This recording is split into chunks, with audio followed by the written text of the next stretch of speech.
Olá, seja muito bem-vindo ao Na Real, a notícia como ela é, do jeito que você entende. Hoje no nosso quadro, o entrevistado especial, uma celebridade aqui de Belo Horizonte. Ele brigou comigo aqui agora, olhou com um olhar muito penetrante aqui para mim, viu, né, Yara? Mas comigo aqui hoje, brincadeiras à parte, para conduzir essa entrevista.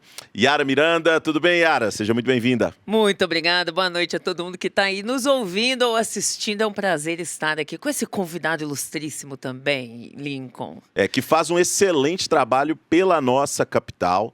A gente sabe da importância e hoje ele vai falar disso aqui. O nosso vereador mais votado da história de Belo Horizonte, Pablo Almeida. Muito obrigado. Obrigado pela honra de estar aqui, né, nessa seleta equipe aqui de entrevistadores, Lincoln e Yara. Espero que a gente possa aí conversar com a população e falar um pouquinho do nosso trabalho. Ô, Pablo, para a gente começar, né? Eu queria que você falasse um pouquinho de você. Quem é o Pablo? Porque muitas vezes a gente vê, né, lá na Câmara, ou na internet, né? Você tem um trabalho muito forte na internet também, ou até na igreja, ou nos lugares que você vai, uma pessoa distante. Mas quem é o Pablo? Né? De onde surgiu o Pablo? De onde surgiu hoje vereador, mas até então, que eu sei, cristão, conservador? De onde surgiu o Pablo? Puder contar pra gente um pouquinho, para quem está em casa? Pablo é um cristão. Sou um homem casado, tenho uma filha, sou pai também, mas assim, a gente trazendo para esse lado do cristianismo, eu sou só um mendigo falando para outros onde tem pão. A gente tenta, né, através do nosso trabalho, expressar aquilo que Deus colocou no nosso coração, aquilo que Ele tem colocado e que eu possa ser uma ferramenta ali. Então, o Pablo é uma pessoa que ama a sua cidade, ama o seu estado, ama o seu país e quer trabalhar, quer fazer de fato uma política propositiva. Acima de tudo para honrar o nome de Deus e também para que a população, principalmente aquela população mais carente, mais necessitada, possa ter acesso às políticas públicas que tanto faltam aqui no nosso município. Então a gente tem tido um trabalho propositivo nessa seara. A gente tem vários projetos de lei que eu imagino que a gente vai discorrer sobre eles aqui. Hoje eu sou o vereador que mais propôs ofícios, talvez na história da Câmara. A gente já tem mais de 5.100 ofícios protocolados. Ofício é a forma que a gente tem, né, de comunicar ali com a Prefeitura, uma das formas, né? Tem um pedido de informação, o projeto de lei e o ofício é uma forma da gente, a indicação também, mas o ofício é uma forma da gente apontar alguns problemas do município. A gente já fez mais de 5.000 nesses quase 9 meses, né? Que já estão conclusos aí, do nosso 9 meses agora, que já estão conclusos aí. Só já parece que é muito maior, né? Só 9 meses, mas sim, é muito trabalho, né? Aí é o cabelo caindo, a barriga aumentando, isso tudo ossos do ofício aí da política. Faz parte. Ô, Yara, Yara tem uma pergunta pra gente, pode conduzir, por favor, Yara. Ok, fiz aqui várias perguntas, não foi isso tudo não, só um pouquinho. Mas eu queria saber um pouquinho como que foi a sua trajetória, né? Para chegar, escolher trabalhar com política e chegar antes, a gente sabe que antes de ser vereador você foi assessor, como que foi isso? Olha, eu sempre gostei de política. A minha vida, eu sempre fui um cara que gostei de falar sobre política. Eu era o espanta-bolinho. Eu chegava ali na igreja, principalmente o ambiente onde eu tinha mais acesso, os meus amigos ali, eu chegava e falava, você viu, você assistiu aquela entrevista de fulano de tal, você assistiu aquele debate e tal, aí as pessoas iam se afastando, eu ficava lá falando sozinho depois. Mas, quando eu chegava na época da eleição, no dia, de fato, ali da eleição, meus líderes, meus pastores, as pessoas mais experientes do que eu chegavam para mim e falavam, Pablo, em quem que a gente vota? E eu era ali um menino de 16, 17 anos, já dando dicas sobre como as pessoas deveriam votar. Aquelas pessoas que eu tinha como referência espiritual, acabava que eu virava uma referência sobre o voto, sobre em quem essas pessoas deveriam depositar a sua confiança. Muito também da falta de dentro da igreja a gente debater sobre essa construção do espaço de debate público que não tinha dentro da igreja, pelo menos não naquela época, e eu já era essa pessoa articulada nesse sentido. Quando eu me mudei para a Igreja Batista da Lagoinha, eu conheci um grupo que se chamava GAP, é o Grupo de Ações Políticas. E através desse grupo eu comecei a estudar sobre política, eu comecei a me aprofundar sobre de fato o que era conservadorismo, libertarianismo, liberalismo, comunismo. E eu comecei a dar uma materialidade para aquilo que eu anteriormente eu já imaginava, já pensava, mas não tinha uma formação, não tinha uma construção sobre esses assuntos. A partir daí eu comecei a entender, eu falei, cara, eu tenho que me me apoiar nos ombros de gigantes, daquelas pessoas que já vieram no passado e já fizeram isso daqui. Ali eu me identifiquei como um conservador político, na hora de olhar de fato o que era as minhas propostas para a sociedade, aquilo que eu achava ser o melhor caminho para a sociedade, eu entendi que dentro do conservadorismo político era a melhor forma da gente trabalhar com o mundo. E o conservador, ele não é avesso a mudanças, mas aquelas mudanças estruturais, por exemplo, que geram grande impacto, a gente tem uma tendência a olhar e falar assim, peraí, isso aqui já foi aprovado aonde na história do mundo? Isso aqui já aconteceu aonde na história do mundo para que isso pudesse dar certo? Aí a gente entra em ceias como ideologia de gênero. Peraí, por que tem que aprovar isso daqui? Por que estão tentando enfiar a goela abaixo da população, esse tipo de coisa aqui? E vários outros temas que a gente pode discorrer aqui também. E certo dia, eu fazendo vídeos sobre a situação da política aqui em Minas Gerais, um rapaz foi lá e compartilhou meu vídeo. Quem que era esse rapaz? O atual deputado federal Nicolas Ferreira. Nessa época ele tinha algo em torno de 3, 4 mil seguidores ali. Eu também estava nessa ceia ali, a gente buscando um espaço no digital. E ele me chamou, falou, pá, vamos fazer uma live? Falei, vamos, como que a gente vai falar? Entrei no perfil dele, gostei demais, ele já era um cara muito posicionado, ele já sempre foi um monstro na comunicação, mas nessa época ainda era o começo. Ele falou, a live vai se chamar O Cristão e a Política. Falei, poxa, que depois deu autoria aí ao livro dele, aos cursos dele, à palestra dele, e a gente entrou naquela live ali, tinha a quantidade avassaladora de 12 pessoas no pico da live. Durante a live toda era 3, 4, imagina meu pai, minha mãe, a mãe dele assistindo ali, para dar uma força para os meninos, né? Vamos dar uma moral. Mas hoje a gente vê que esse discurso, essa semente que a gente lançou lá atrás, hoje a gente colhe, né? Não falando assim, a gente colhe de uma maneira porque nós somos bons, não, porque Deus deu uma graça mesmo, daquilo que a gente plantou, a gente continuou fazendo e tudo mais, e deu certo. Ele, posteriormente, falou que gostaria de sair a candidato político, né? Eu apoiei ele saiu vereador, foi o segundo vereador mais votado da história de Belo Horizonte, e ao término da campanha, ele me chamou para trabalhar. No que ele me chama para trabalhar, eu até aquele momento estava trabalhando com um pastor, conversei com ele, pastor Lucinho, muito obrigado por tudo que você fez pela minha vida também, pastor. Conheci, né, várias pessoas, tive a minha mente aberta em muitas questões e conheci de fato um homem íntegro dentro da igreja que nunca se vendeu, nunca se dobrou a esse status quo aí, ou por imagem, ou por... Não, muito pelo contrário, ele perdeu muito por conta disso, de, às vezes, não procurar o caminho mais fácil, mas procurar o caminho correto. Então, sou muito grato à vida dele. E, né, agradecer a ele, entendi que o meu tempo ali, ele já tinha se findado, e fui trabalhar com o Nicolas. Fiquei trabalhando com ele ali na Câmara, ele enquanto vereador durante os 2 anos, né? Trabalhamos na campanha dele, e depois fui seu chefe de gabinete, ele depois eleito como deputado federal mais votado da história de Minas Gerais e, naquele ano, o deputado federal mais votado do Brasil também. Posterior, a gente conversou sobre essa formação de grupos, sobre a gente ter essa necessidade de levantar novas pessoas, né? Porque como ele já estava na esfera federal, como é que a gente levanta aqui na esfera municipal para trabalhar aqui pelos problemas do cotidiano, do dia a dia aqui do cidadão belo-horizontino e das demais cidades? Daí surgiu o meu nome, né? Foi colocado e me confiado essa tarefa de ser a continuidade do mandato dele aqui também e de ser uma extensão do gabinete dele aqui em Belo Horizonte. Tive a grata oportunidade de ter sido eleito o vereador mais votado da história de Belo Horizonte. Hoje eu brinco com ele, né? Ele veio me zoar, me falar qualquer coisa. Eu falei, irmão, você é só o terceiro mais votado, calma aí. Eu sou o primeiro, calma aí, fica aí, você tá demais. Aí ele vai me zoar, quando você for o deputado mais votado, você me zoa. Eu falei, não, acabou a conversa. Calma, não sabe conversa brincar, não sabe brincar, apelou. Não brinca, né?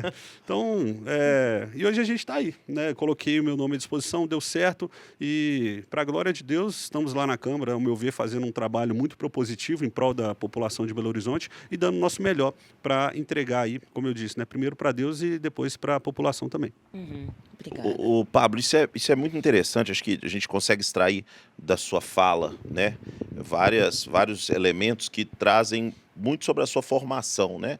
Sua formação enquanto pessoa, sua formação enquanto político e até as pautas mesmo que hoje você leva, né? Muita gente entende, talvez, o trabalho, seja na Câmara Municipal, seja na Federal, seja na Assembleia Legislativa, né? Como tudo que tem que ser votado lá deveria atender aos interesses de todas as pessoas. Não necessariamente, por isso você tem a representatividade. Então você tem um vereador, no caso, representa um determinado grupo, outro vereador representa outro determinado grupo, e muitas vezes as pessoas misturam isso, claro que tudo em prol da sociedade no fim do dia, mas existem grupos e interesses diversos ali. E aí, nesses 9 meses, que de verdade, para mim, assim, a gente não raciocina, realmente a eleição foi agora, se a gente for ver. Mas parece que tem uns 2 anos que você tá lá, porque, assim, nesse ano foram muitas coisas, cara. E nesse ano, se você pudesse destacar pra gente, assim, nesses 9 meses, qual foi o momento mais, assim, tenso ali na Câmara, que você falou assim, nossa, realmente aqui o jogo vai ser pesado, nós vamos ter que lutar bastante por aquilo que a gente defende. Você teve esse momento ou ainda não? Ainda está por vir? Já teve algum momento mais tenso assim?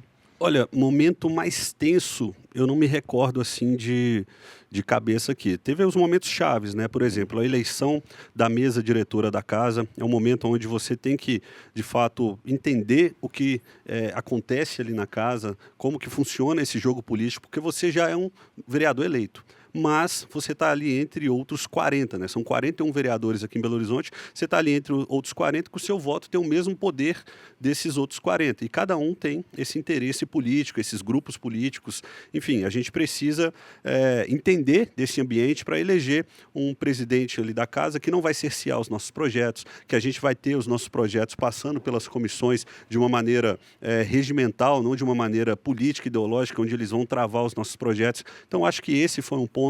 A minha primeira propositura de projeto ali, né, a gente já entrou com alguns projetos em mente, que eram nossas promessas de campanha, mas tem um projeto em específico que foi a regulamentação do serviço de moto, que transporta passageiro aqui em Belo Horizonte. Foi um projeto de muita importância, a gente já aprovou ele em primeiro turno e ele vai ser pautado ainda no segundo turno. Esse é um projeto de muito carinho que eu levo ele, porque esses trabalhadores, eles teriam, via de regra, via Ministério da Fazenda, Ministério do Trabalho, representado aqui pela Superintendência do Ministério do Trabalho, através de um servidor, o senhor Calazans, que sugeriu que o trabalho deles fosse simplesmente cancelado. Não, nós vamos parar com o trabalho porque está aumentando o número de acidentes em Belo Horizonte. Falei, tá, cadê a base de dados estatísticas? Ou é fonte do Tororó, fonte voz da sua cabeça? Não temos base estatística. Falei, então como é que você propõe acabar com o emprego aqui de milhares de trabalhadores de uma forma arbitrária, sem ter uma base estatística? Ah, vai lá no João 23 e vai ver a base estatística. Tá, você vai lá no João 23, você vê de fato vários motociclistas que por um problema estrutural, até da motoscola, eu tenho carteira de moto. Sim. Você tira carteira de moto, você não aprende a pilotar. Você vai aprender na rua, também tem carteira. Exatamente. Então, assim, muito pelo contrário, pelos dados que as plataformas apresentam, a estatística, eles puxam para baixo e não para cima de números de acidentes. Porque, de fato, são pessoas ali que estão querendo levar o seu pão de forma honesta para casa. Sim. E a grande maioria deles são trabalhadores honestos que estão ali 8, 9 horas por dia em cima de uma moto, só querendo levar o seu pão de forma honesta. Sim. Homens e mulheres também. E eu achei uma decisão completamente arbitrária. Entramos nesse jogo, conseguimos fazer com que ele voltasse atrás, ou seja, saiu até uma entrevista, uma notícia em um jornal de grande circulação aqui em Belo Horizonte, falando que equiparando o que nós conseguimos fazer com o governo federal voltar atrás nessa pauta com o que o Nicolas fez no Pix. Porque o governo federal também voltou. Então, a nível municipal, eles equipararam isso, e isso, com toda certeza, foi um momento tenso, assim como você mencionou, mas também de grande alegria para o meu mandato, porque a gente conseguiu fazer o governo federal recuar nessa pauta e a gente também conseguiu fazer com que o nosso projeto de lei ele fosse aprovado em primeiro turno. Agora ele volta, né, para as comissões, vai lá em segundo turno e posterior a gente conta aí com a sanção do prefeito da prefeitura para dar, né, esse direito que é uma prerrogativa institucional, direito ao trabalho, que as pessoas elas possam vir para Belo Horizonte trabalhando, mas com essa regulamentação dando mais segurança tanto para o motociclista quanto para o passageiro também. É para regulamentar a atividade?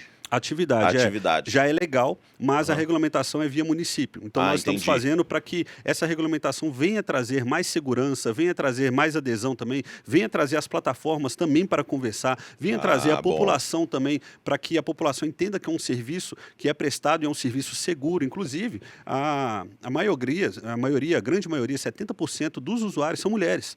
E o que acontece? Elas chegam até um determinado ponto ali, no ônibus, por exemplo, que ao invés delas saírem andando 15, 20 minutos de caminhada, chama um mototáxi, o motor Uber, né, nesse caso, sobe ali na garupa e esse percurso que ela faria 20 minutos andando, às vezes num lugar escuro, num ambiente que não é adequado, ela faz ali em 2, 3 minutos em cima de uma moto. Ou seja, é mais segurança, você está gerando com que essa mulher, essa adolescente, que ela está saindo do ponto A, do ponto B, ela chegue em segurança na sua casa, e a gente sabe das dificuldades da segurança também, e por isso a gente está colocando um projeto onde várias medidas de segurança serão adotadas ali também. E assim como essas, né, de momentos de dificuldade, sempre tem, né, algumas questões que a esquerda principalmente levanta lá, mas assim, eu até gosto, principalmente quando eles levam bastante pessoas lá na Câmara. Eu fico falando que eu jogo melhor em estádio rival. Então, quando tem muita gente lá que eles começam a xingar de fascista, de genocida, de taxista, de tudo isso que eles falaram, o meu recado foi no último vídeo que eu gravei aí, fazendo um coraçãozinho para eles, enquanto eles me xingavam, enquanto eles falavam, porque é isso que eles têm. Eles não têm argumento, eles não podem me acusar do meu trabalho, eles não podem me chamar de corrupto, eles não podem fazer nada a não ser me taxar com essas pechas que eles já utilizam, não é, há muito tempo, querendo, né, minar algum tipo a nossa credibilidade, mas eles não vão conseguir. A verdade é essa. Pablo, eu fiquei pensando assim, exatamente, era uma pergunta que me vinha à mente sobre a questão de como que a gente propõe, em época de tanta polarização mesmo, né? Como você acabou de mencionar. Como que a gente propõe diálogo, né? E como você pensa o diálogo dentro de como você falou, é um jogo político, você tem ali que ter estratégias, parcerias, né? E como que você pensa ou como você pratica isso para tentar trazer o diálogo justamente num ambiente tão polarizado como é a política no Brasil hoje, atualmente? Como que você faz isso? Como que você pensa isso? Olha, o diálogo lá dentro da casa, por exemplo, eu não tenho problema nenhum em dialogar. Geralmente, obviamente, né, a gente dialoga mais com aquelas pessoas que têm uma visão de mundo, uma cosmovisão mais parecida com aquilo que você tem, justamente para conseguirmos a aprovação de projetos que são importantes para a cidade, né, de leis que vão fazer o município, de fato, entrar no século XXI no sentido da tecnologia, que vão trazer mais segurança, que vão trazer uma saúde de melhor qualidade, uma educação, né, onde os nossos filhos eles poderão, de fato, ter uma educação de mais qualidade aqui no nosso município, e a gente tenta propor e dialogar em relação a isso. Só que quando você chega em alguns ambientes, principalmente com parlamentares ali de um espectro da esquerda, esse diálogo ele simplesmente acaba, em muitos casos, não existindo. Porque os interesses que essas pessoas foram colocadas lá, os interesses que regem o mandato dessas pessoas, em muitos dos casos são interesses que não estão alinhados com os nossos interesses. Por exemplo, a gente está pensando em beneficiar a população, em muitos casos eles estão pensando em benefício próprio. A gente está pensando em ajudar as pessoas a sair da miséria. Eles estão pensando em manter as misérias das pessoas para que eles possam continuar nos seus cargos. A gente está querendo tirar e dar uma maior qualidade de vida, fazer com que o capitalismo, né, que é o único regime do mundo que foi testado até hoje, que consegue fazer uma ascensão social, tire essas pessoas da pobreza, dê uma qualificação melhor, faça com que elas tenham um emprego melhor. Só que quando essas pessoas começam a estudar mais, a ter uma qualificação melhor, para de votar neles. Então, eles não têm interesse em fazer essa mobilidade social ao qual nós temos interesse em fazer, não por uma questão eleitoral, uma questão política, mas por uma questão de dignidade, uma questão de olhar para essas pessoas e falar assim, o nosso município ele pode oferecer mais para você, o nosso município ele pode entregar mais para você, o nosso município ele tem um orçamento bilionário aqui que deve estar a serviço da população e não a serviço de interesses políticos. Então, em muitos casos, é difícil da gente ter essa conversa, justamente porque as pessoas que estão lá, principalmente do espectro político da esquerda, estão mais interessados em manter a sua pauta política e manter o seu mandato do que em, de fato, resolver os problemas da população. Ô Pablo, é muito interessante, você trouxe algumas visões sobre a cidade. Eu acho que era interessante te falar um pouco da cidade, né? Todo mundo que mora em Belo Horizonte sabe de vários problemas que a cidade enfrenta. A gente melhorou um pouco agora, realmente tem que reconhecer, mas a cidade estava muito suja. A cidade tinha muito morador de rua sem condição de acolhimento adequada, né? Que a gente sabe que morador de rua ele existe, mas ele tem que ser acolhido de forma adequada. A questão da própria segurança, né? Agora que a Savassi voltou a ficar mais habitada, né? A Savassi ela chegou num período pós-pandemia, assim, que muitas lojas fechadas e tudo. Como é que você enxerga isso? Você vê que está tendo uma melhora? Como é que a Câmara e talvez o seu mandato tem contribuído para esse ambiente de melhoria, tanto de melhoria em relação à segurança, quanto melhoria em relação ao desenvolvimento econômico, que você trouxe aqui, e eu concordo com isso. Eu acho que as pessoas, quando a gente concede a oportunidade para as pessoas de gerarem sua própria riqueza, elas se tornam livres e independentes, né? De um governo que talvez seja muito assistencialista. O assistencialismo é uma transição, tem que ser uma transição, né? Então, como é que você enxerga isso? Quais são os trabalhos que o seu mandato ou a própria Câmara estão fazendo para a melhoria desse ambiente em Belo Horizonte? O Ronald Reagan, né, presidente dos Estados Unidos, ele fala que o melhor programa social é o emprego.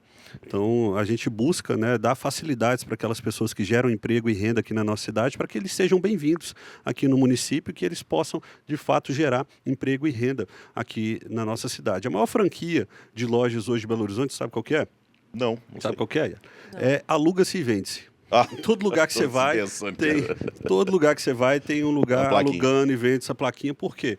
Durante muito tempo, né, principalmente depois da pandemia, até hoje a gente colhe os resquícios aí da pandemia, né, para o pessoal que falou fica em casa, a economia vê depois. A economia chegou depois agora, infelizmente a gente tem muitos problemas relacionados à economia por conta de uma política completamente mal realizada aqui no nosso município. Belo Horizonte, eu acho que ela poderia entrar no Guinness, como a cidade que ficou mais tempo fechada, a capital ficou mais tempo fechada aqui no nosso país. E, obviamente, os resquícios disso acabam vindo. Não tem como você plantar arroz e colher feijão. O que foi plantado lá no período da pandemia, infelizmente, a gente colhe até hoje. E esse aumento de moradores em situação de rua, por exemplo, é um reflexo de políticas que não foram bem aplicadas aqui no município. De fato, a gente teve vários avanços aqui em Belo Horizonte, mas eu gostaria de ter mais. Eu gostaria de ver o município ele avançando ainda mais em pautas como tecnologia. Hoje eu estive, por coincidência, no lançamento do Muralha BH, onde a prefeitura vai fazer um sistema integrado de segurança através do COP BH ali, onde vai identificar as placas dos veículos que vão estar rodando aqui. Isso vai ajudar muito a eliminar a questão, diminuir, aliás, a questão dos furtos, dos roubos de veículos aqui, de carros, né, que estão passando aqui pelo município, mas que foram declarados como produto de furto em qualquer local do Brasil. Vai passar por aqui, as câmeras vão identificar, a própria identificação facial, onde lá em São Paulo já resultou na prisão de mais de 4.000 pessoas, pelo menos na época que eu vi, já deve ter até muito mais pessoas do que isso. Pessoas que estavam com mandado de prisão em aberto também acabaram sendo presas. Pelo que o prefeito disse também, a questão da sincronização semafórica vai ser uma realidade através desse sistema também integrado. Então, o avanço na tecnologia que a gente agradece e esperava há já muito tempo. Mas eu vejo, por exemplo, em outras pastas, como na própria ação social, essa questão dos moradores em situação de rua, hoje não tem uma realidade de um programa de fato para acolher essas pessoas. Um programa de fato para conseguir tirar essa pessoa da rua, qualificar essa pessoa, trazer de alguma forma uma ressignificação do ser humano dentro dessa pessoa, né, para que ela entenda que ela pode ser ali, mais uma vez, um gerador para a sociedade, ao invés de, entre aspas, né, um consumidor de políticas públicas assistencialistas, mas que ela pode ser uma pessoa, né, que protagonista da sua história e não dependente do Estado nesse sentido. E eu sinto uma falta, uma carência nesse sentido também. Quando a gente fala de educação, durante muito tempo a gente ficou, por exemplo, sem entrega dos uniformes escolares aqui das nossas crianças. Já visitei a estrutura de algumas escolas. A maioria das escolas hoje não tem AVCB aqui na nossa cidade. Ou seja, se acontecer alguma questão, algum risco de incêndio, essas crianças elas podem ser, infelizmente, perdidas. Os nossos maiores bens podem ser perdidos porque não tem o AVCB dentro das creches das escolas municipais aqui, assim como várias outras estruturas do município. Eu fiz um pedido de informação no início do meu mandato, né, eu tenho um perfil de fiscalização de prefeitura. Eu gostaria de saber quais são todos os imóveis daqui de Belo Horizonte. Todos os imóveis, sendo alugados, sejam próprios, eu quero saber. Eles me responderam que com a licença poética, tá? Eu fiz a pergunta e eles me responderam, porque eles têm que responder no prazo de 30 dias, senão eles incorrem em crime. Fiz o pedido. Quais são os imóveis daqui de Belo Horizonte? A resposta, com a licença poética, tá? Temos vários imóveis. Uns são grandes, outros são pequenos, uns são legais, outros nem tanto.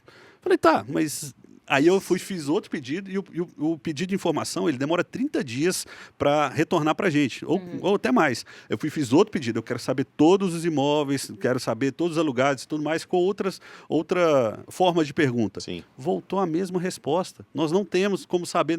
Fiz outro pedido, aí voltou a mesma resposta, assim, nós não temos.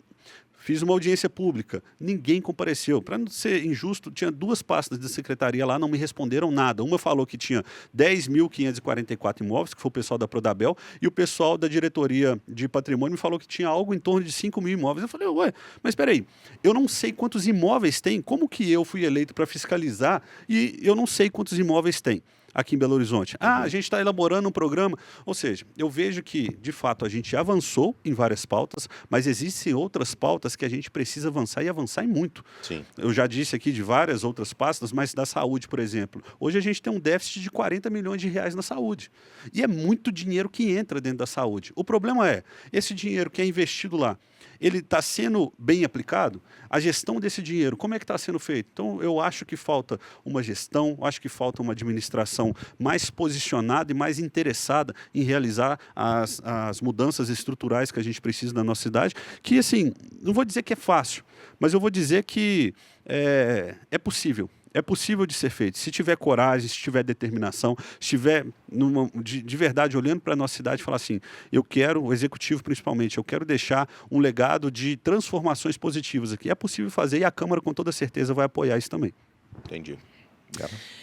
Eu fiquei pensando também, né, considerando a questão da fiscalização, quais são os principais pontos de preocupação hoje, que é um tema que sempre recorre ao seu discurso, né? Então, quais seriam os temas que mais têm tomado sua preocupação aí em termos de fiscalização hoje relacionado a Belo Horizonte? O que você tem pensado em maneiras de intervir nisso? Olha, em termos de fiscalização, eu posso dizer, sem sombra de dúvidas, que o nosso mandato é um dos mandatos mais propositivos nesse sentido.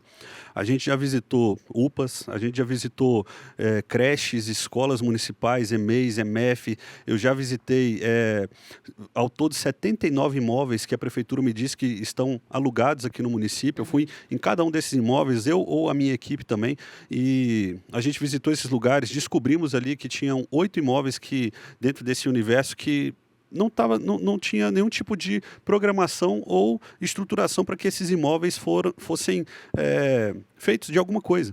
Ou seja, a prefeitura alugou, manteve o aluguel desses espaços e não tinha nada lá. Isso. E é uma forma da gente entender aonde o dinheiro público está sendo aplicado. Sim. Ou seja, a prefeitura fica mandando solicitação de empréstimo lá para a Câmara, mas em contrapartida tem vários imóveis que estão alugados hoje no município, mas não tem utilização.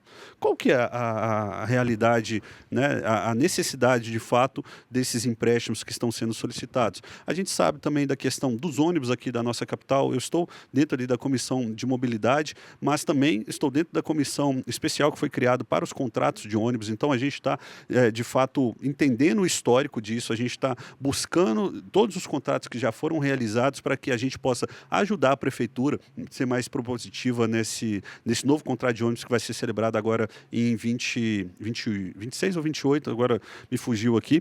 Então, a gente está trabalhando muito nessa questão da fiscalização justamente para entregar à população nas praças. Eu fui fiscalizar a Praça do Papa, fui fiscalizar aquele viaduto que está ali. Hoje, na Cristiano Machado, nós temos 4 obras, né? E parece que não termina essas obras, são obras intermináveis, e a prefeitura fez o favor de iniciar mais uma lá que vai demorar 3 anos, né? 3 anos da prefeitura, a gente sabe que é mais ou menos 5, 6 anos de um tempo normal, de um tempo comum. E está gerando um transtorno, um caos muito grande ali para o município. Eu entendi também que, infelizmente, a prefeitura não tem um pensamento anterior de antever os problemas. Ali nessa obra da Cristiano Machado com a Valdomiro Lobo, por exemplo, que foi um valor de 100 milhões de reais, eu fui descobrir através de uma notícia no DOM, no Diário Oficial do município, que eles fizeram um acréscimo no projeto por conta de um erro que houve no projeto de 20 milhões de reais.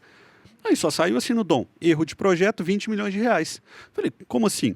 Não fala o que aconteceu, não fala quem foi punido, não fala quem que fez o projeto errado, e esse projeto errado tem que pagar por isso, não fala quem está fazendo, não fala nada disso. Fizeram apenas esse aditivo. Eu entrei no Ministério Público, entrei no TCE, e agora eles estão apurando para ver de fato o que aconteceu. As obras que a gente entra ali na cabana, na Avenida Independência, ontem o prefeito estava lá, falou, ó, mais uma obra da prefeitura, que legal, nós estamos aqui trabalhando, e eu agradeço que a prefeitura fez, mas a prefeitura só fez essa obra porque eu entrei no Ministério Público ano passado, antes de eu me tornar vereador. Entrei no TCE, no Tribunal de Contas do Estado, e no Ministério Público. E o TCE, ele foi no CPF dos servidores da prefeitura e falou assim, ó, vocês têm que realizar essa obra aqui. Se vocês não realizarem essa obra, a gente quer entender a motivação, quer entender todo o trâmite aqui do porquê que não está acontecendo, e a gente vai oficiar vocês no CPF. Caso esses servidores não se posicionassem, esses servidores, quando eles forem se aposentar lá no final da sua vida, opa, tem um processinho aqui, ó.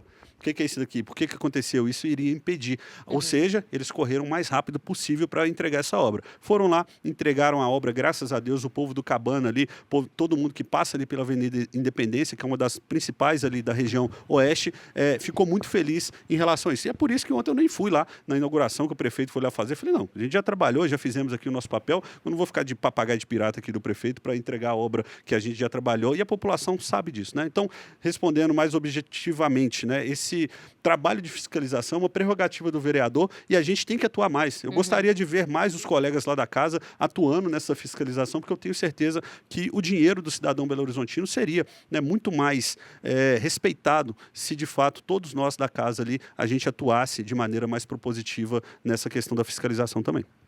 Entendi. O Pablo, é muito, muito interessante esse outro ponto que você trouxe, porque a gente sabe que a maioria da população ela pouco entende de execução de recursos públicos, né? Então a gente vê, de fato, várias obras acontecendo, muitas delas, muitas vezes o prefeito nem entrega, né? Vai para o mandato do outro, enquanto isso a população sofre, né? A pessoa que tem que sair lá de Venda Nova para poder trabalhar aqui na Zona Sul, então ela pega ali aquele trânsito, 1h40 da vida dela. Num dia bom, né? Num dia bom, exatamente, porque dá 2 horas, 2h30 da vida dela. Ela não perdeu um tempo de um dia, é um tempo que nunca mais volta, né? De ficar com a família, um tempo de brincar com seus filhos. De descansar, de estar, e muitas vezes em pé, em ônibus complexos. E aí a gente teve, falando de transporte público especificamente, na semana passada, o projeto de lei que surgiu, né? Surge o projeto de lei do tarifa zero, né? Acho que era isso, de ônibus. E aí a gente viu que foi reprovado com muitos votos na Câmara. E a gente queria entender um pouquinho mais, a população fica meio vendida, né? Porque políticos, muitas vezes, eles prometem, né? Mas aí não tem de onde sair dinheiro, ou muitas vezes aquilo vai impactar, aquilo não é bem planejado. Por óbvio, se a gente tiver condição de bancar transporte público para a população, né? Ótimo. Mas antes, vem outras coisas antes, né? Explica para a gente um pouquinho sobre esse projeto, essa confusão que teve lá na Câmara. Eu vi, inclusive, alguns vídeos, vi noticiários, quebraram, danificaram alguns equipamentos lá na Câmara durante a audiência pública. É até preocupante isso, né? Mas fala um pouquinho como é que foi esse bastidor e sobre esse projeto específico.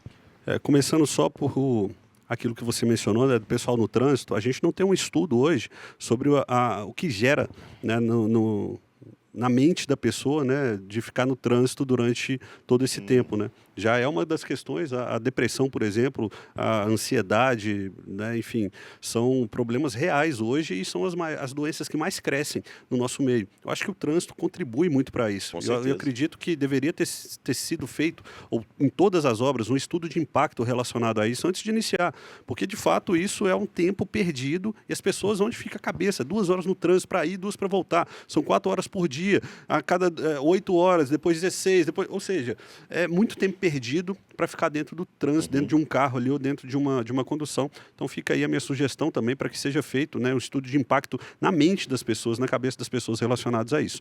Sobre a questão do tarifa zero, a gente votou de acordo com a coerência e com a necessidade da população, de fato. Muitas pessoas não entendem isso, né? Na hora de olhar e falar assim, poxa, mas era um projeto de lei que iria deixar as pessoas andarem de ônibus de graça aqui no município. Tá, mas não existe almoço grátis.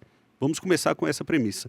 Quem iria pagar esse valor do tarifa zero? Não é que o pessoal das empresas de ônibus ficaram bonzinhos do dia para a noite e falaram, nós vamos começar a liberar um ônibus de graça aqui. A partir de agora, o município ele tem os seus ônibus aqui e a gente vai rodar de graça. Isso não existe. Isso não existe. E a gente tem que fazer política com responsabilidade. A gente tem que fazer política com base em dados. A gente não pode fazer política com fígado ou com coração. A gente tem que se basear nas estatísticas. A gente tem que se basear, de fato, naquilo que a gente tem de informação disponível sobre aquele assunto. E muitas pessoas, infelizmente, ali da casa, principalmente os vereadores ao espectro da esquerda, utilizaram isso como um palanque político, porque ano que vem vai ter eleição. Então, eles colocaram esse projeto em pauta, independente se o projeto vai ser aprovado ou não. Eles querem colocar em pauta. Eles querem colocar o nome deles à disposição. Eles querem mostrar que eles estão trabalhando por essa pauta e a população vai olhar e vai falar, nossa, esses caras são heróis. Mas e quando você vai olhar o regime fiscal do município? Quando você vai olhar a viabilidade, a aplicabilidade disso? É viável? Não. Dá para aplicar? Não dá. Problemas. Eu quero a minha pauta política.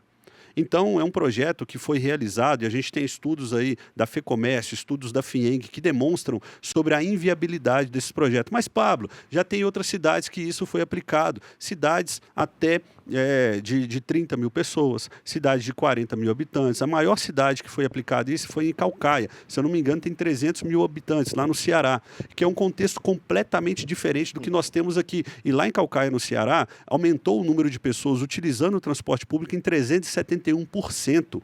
Ou seja, isso onera mais ainda quem vai pagar isso. E no final das contas, quem que vai pagar isso? Quem vai pagar é a própria população, só que em um outro nome, não o nome de Vale Transporte, vai ser de tarifa, vai ser de taxa, vai ser de aumento dos produtos consumidos aqui em Belo Horizonte. No projeto de lei, só para que vocês possam entender, só voltando aqui rapidinho, esse 371% que foi lá em Caucaia, se isso acontece aqui em Belo Horizonte também, hoje nós temos uma frota de 2.700 ônibus. Seria necessário, mais ou menos, aí a gente comprar ou alugar, né, mais 10 mil ônibus coletivos, do transporte coletivo, para que pudesse atender toda essa demanda. Ou seja, é um projeto onde nós já temos, a gente sabe da má qualidade do serviço de transporte público aqui em Belo Horizonte, que já é ruim hoje, iria se transformar simplesmente num caos. Imagina só ir jogando para baixo esse 371%, com exemplo lá de Caucaia. Mas se a gente for pegar uma capital igual a Belo Horizonte, com mais de 2 milhões de habitantes, a gente não tem lastro em nenhum país do mundo, ou aqui no nosso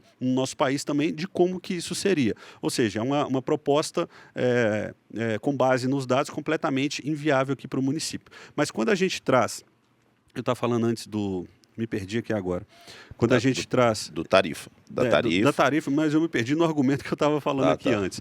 Quando a gente traz isso aqui para o município, infelizmente é inviável. Porque, me lembrei aqui, da onde que sairia esse dinheiro? Isso. O projeto ele propunha que empresas com 9 funcionários mais um, ou seja, 10 funcionários, arcassem com esse custo aqui no nosso município. Ou seja, você faz um atrofiamento das empresas que vivem aqui hoje no nosso município, que geram emprego e geram renda. Se esse cara ele começa a crescer demais, ele fala assim, opa, eu tenho que estagnar até aqui, porque senão eu tenho mais uma tarifa de todas as outras, dentre todas as outras que eu já tenho que pagar para eu subsistir. Ou seja, ou eu vou transferir o meu CNPJ para outro município, ou eu vou fazer o quê? Contratar as pessoas via MEI e não dar os direitos de um CLT para essa pessoa. E eu também impeço que empresas de grande porte venham se instalar aqui no município. Por quê? Sim. Eu tenho toda a região metropolitana aqui de Belo Horizonte me oferecendo de uma forma de braços abertos para eu instalar minha empresa lá. Quando eu chego aqui em Belo Horizonte, eu tenho vários empecilhos, inclusive mais uma taxa, mais uma tarifa, que é eu bancar o serviço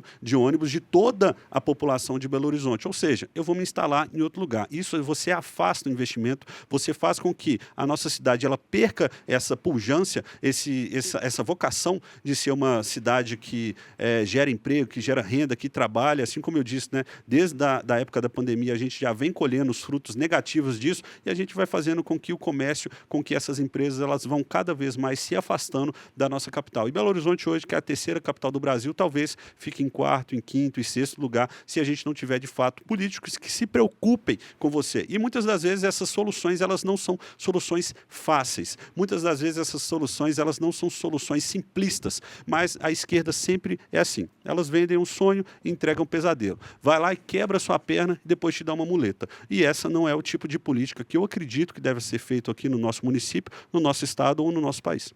Entendi. Yara? Eu acho que uma última pergunta, assim, acho que é um pouco ampla, assim, mas para você escolher dentro dela o que A responder. última já?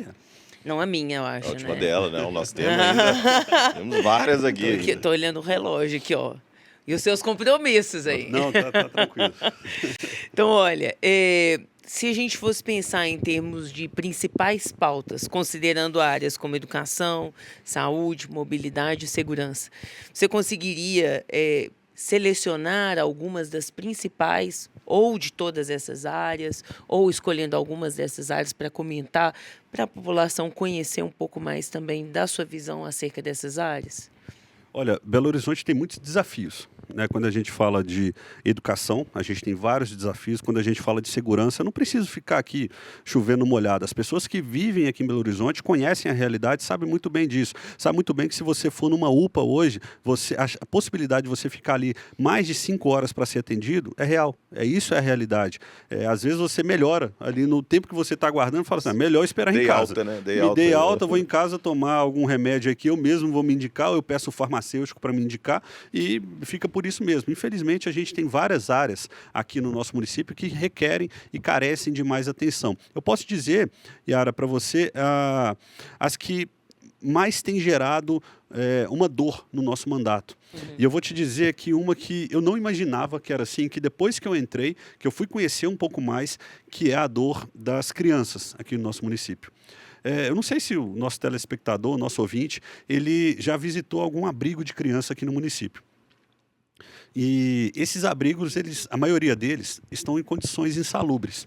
E o relato que a gente tem é que a gente tem um abrigo ali de 0 a 6, por exemplo, que são das crianças mais novinhas, né? Que a gente tem, a gente está mapeando todos eles, visitando, a minha equipe, para que a gente possa conhecer um pouquinho mais da realidade desses abrigos. Tem um abrigo ali de 7, se eu não me engano, a 15 ou a 16, e depois já vai para o abrigo, né, de adultos. Esse abrigo do 7 a 16, a gente tem um grande problema que eu não vejo ser falado na mídia e que a gente está produzindo material e conteúdo relacionado a isso, e aqui é o primeiro lugar que eu estou falando sobre isso, de, infelizmente, traficantes. Eles pegam os adolescentes que eles têm, que trabalham para eles infiltram nos abrigos para que eles possam conseguir novos trabalhadores do crime ali dentro desse abrigo. Ou seja, o abrigo acaba sendo um local que deveria ser, de fato, um abrigo, um local de acalento, de proteção, acaba sendo um local onde essas pessoas vão ter, talvez, contato com o crime, talvez contato com a prostituição.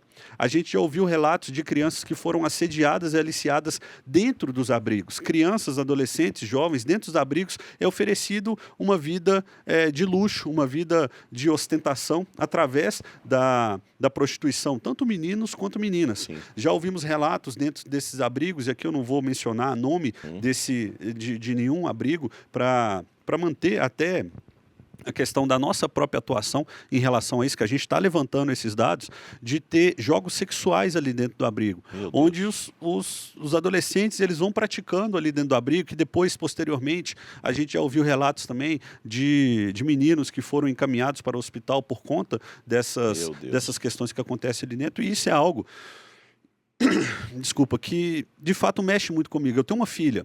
Eu vejo ela crescendo e eu vejo assim, a responsabilidade que é de ser um pai, e eu olho para essas crianças, para esses adolescentes e para esses jovens, e eu vejo que estão completamente perdidos.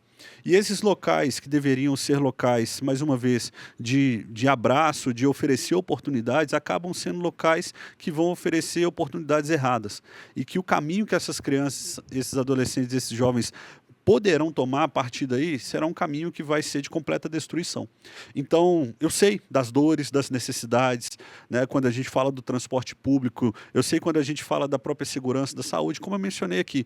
Agora, e a gente tem atuado nisso de uma maneira propositiva, é só ver nossos projetos de lei, os nossos ofícios, tudo que a gente tem feito pela cidade. Agora, se você for me falar de algo que gera uma dor no meu coração, eu acho que, de fato, é isso. É algo que mexe comigo, que a gente tem empenhado forças, esforços para que isso possa ser erradicado aqui do nosso município.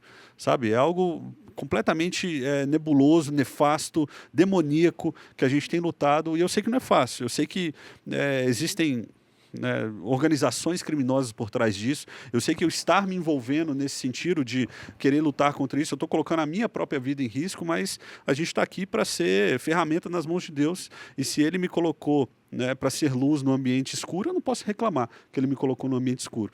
Eu estou aqui com um propósito muito claro. Eu tenho uma missão, eu quero cumprir essa missão.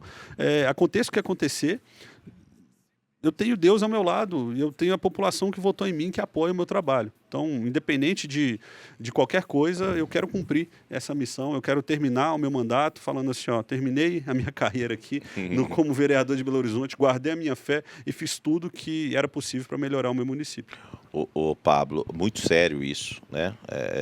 E você está trazendo em primeira mão para a gente agradece, porque eu acho que quanto mais esclarecimento sobre as situações, mais a população se sensibiliza e começa a olhar de forma diferente para esses abrigos, para essas crianças ali que são vulneráveis, que estão ali em situação de vulnerabilidade, além de já serem vulneráveis por serem crianças, e a gente entende a importância do trabalho que vocês estão fazendo em prol disso. E assim, depois eu espero muito ver o fruto desse trabalho mesmo, isso sendo combatido de forma muito veemente, porque é um absurdo, assim. Tenho 2 filhos e sei que o tanto que isso é complexo, né? Mas você trouxe na sua fala, ao final agora, algumas perspectivas, né? Você falou em cumprir mandato, né?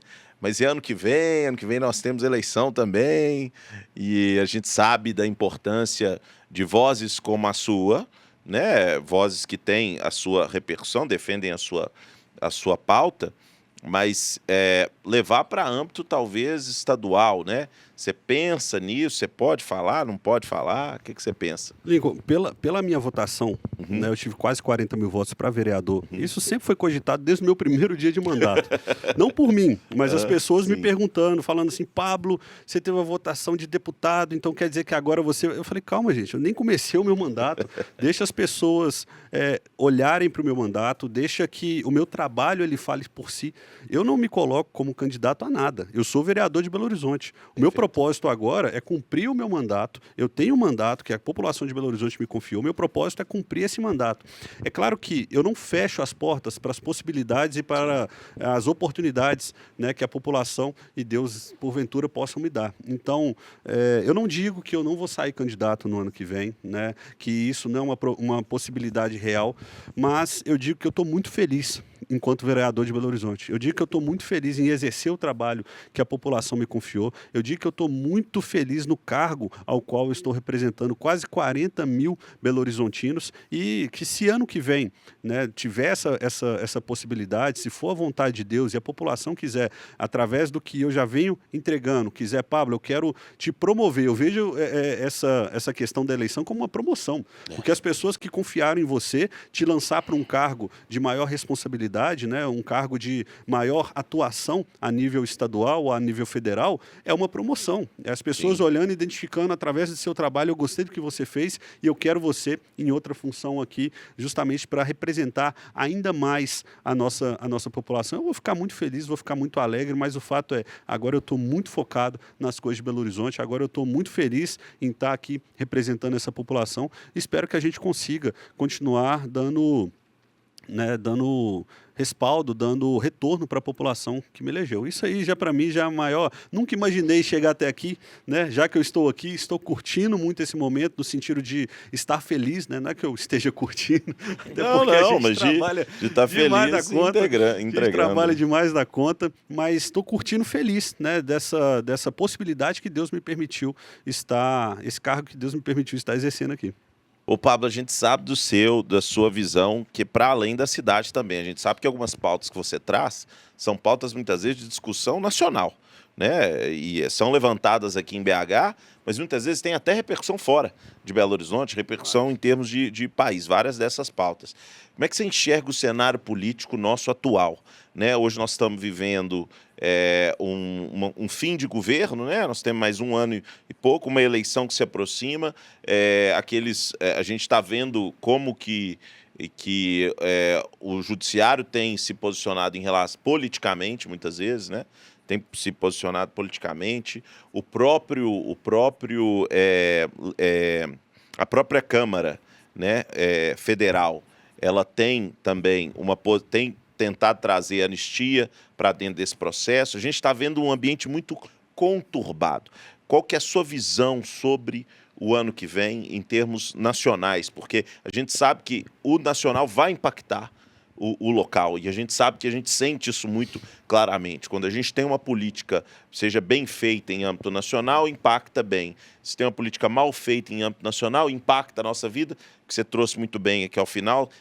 No fim do dia, a gente mora no município, né? Então, assim, talvez você esteja ocupando o cargo mais próximo do cidadão possível, que é o vereador, que é o representante direto dele ali.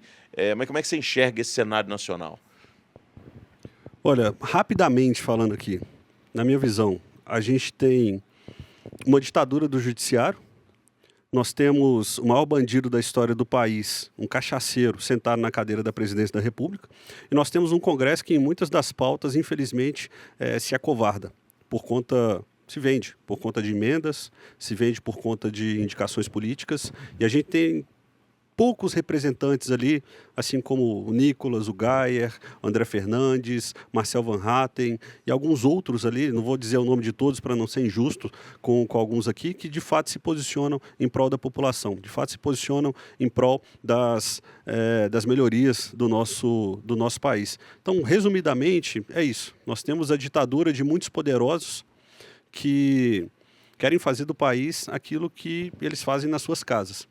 E infelizmente, eu digo isso infelizmente, eu agradeço que isso aconteceu, mas infelizmente nós precisamos de sanções internacionais para barrar as atrocidades de um ditador da toga aqui, que é Alexandre de Moraes, no nosso país.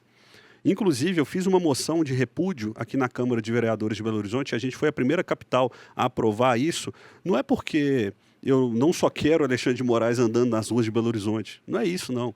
É porque, através dessa moção, a Casa do Povo, a Casa da População de Belo Horizonte, deu um recado para esse senhor que ele não é bem-vindo. Nós fizemos uma moção de repúdio a todas as atrocidades que ele vem fazendo no nosso país e declaramos ele como persona não grata no município de Belo Horizonte. E isso é um recado que o povo mineiro, que tanto luta por liberdade, o povo belo-horizontino, nós temos aqui na bandeira de Minas Gerais a liberdade ainda que tardia.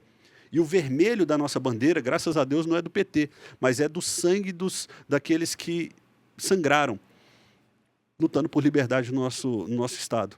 Então a liberdade, ela corre nas nossas veias, nós temos essa vocação inicial. Todas as manifestações que nós fazemos é na Praça da Liberdade, justamente por isso, porque nós lutamos por liberdade. E quando nós lutamos por isso, nós pautamos o cenário nacional. Todo mundo fica esperando o que Belo Horizonte vai fazer para fazer igual. Porque, de fato, nós puxamos essa pauta para nós, porque não é só ali na nossa bandeira, mas é uma vocação, está dentro, corre nas nossas veias isso. Então, eu vejo o cenário nacional hoje de uma maneira repleta de desafios, de Sim. problemas que nós temos que vencer, mas eu também vejo com esperança.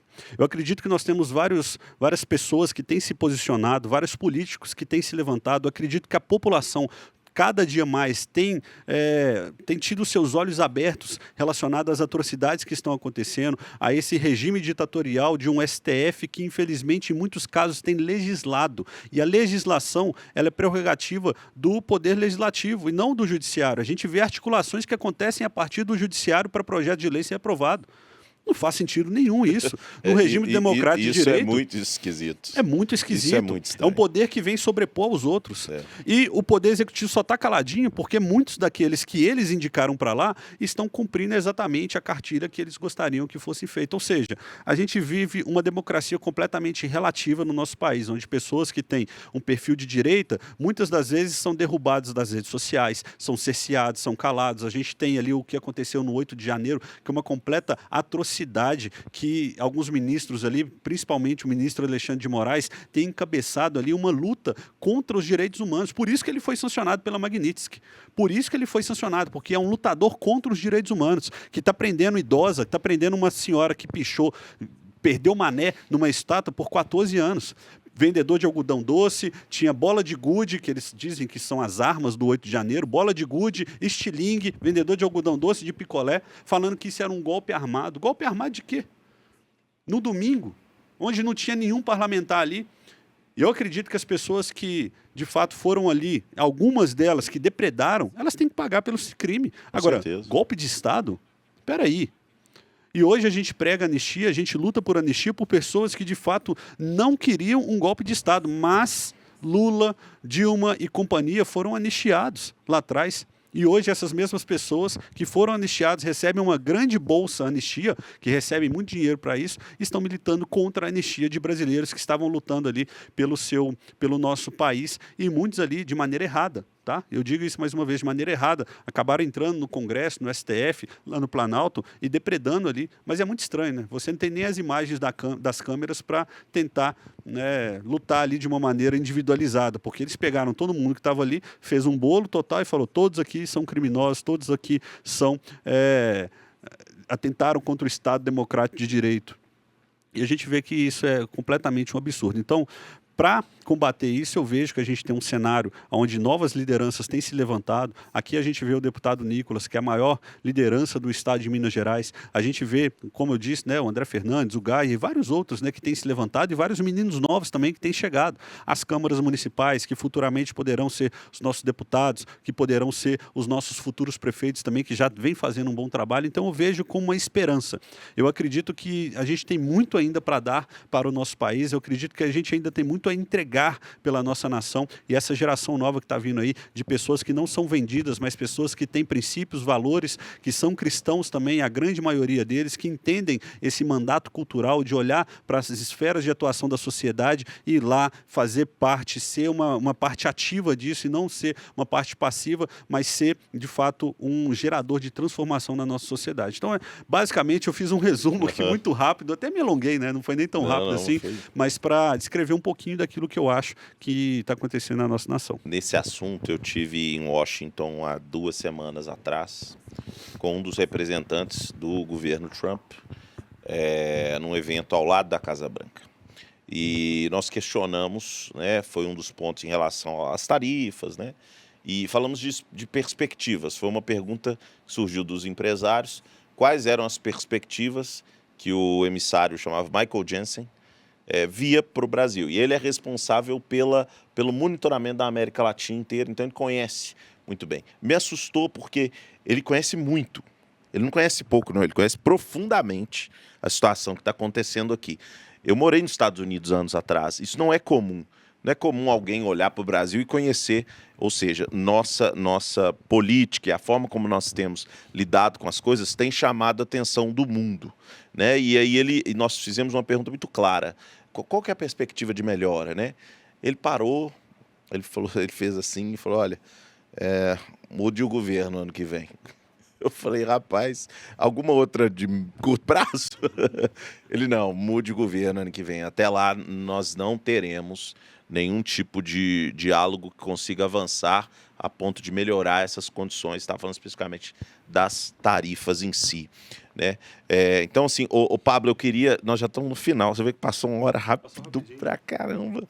Por quê? Porque foi muito bom, né? Quando é bom assim, quando é dinâmico, né? E te agradecer, né, por ter tirado, a gente sabe da sua agenda, você está até atrasado para um compromisso já, mas a gente queria de fato te agradecer. É muito importante para o nosso público ouvir de um parlamentar, de um representante do povo, quais são as ideias dele, quais são os projetos que ele tem e como ele, de fato, defende aqueles que o elegeram ali, né, e leva as suas pautas. Você trouxe isso muito, muito bem para nós. E para finalizar, Yara, não sei se você tem algum comentário ainda, né? Se você quiser comentar alguma coisa, e depois eu já te passo a palavra para você dar uma mensagem de esperança. Acho que é muito legal a gente deixar, a gente tem sempre feito isso, né? De quem vem aqui, deixa uma mensagem de esperança para quem está ouvindo a gente, para os jovens.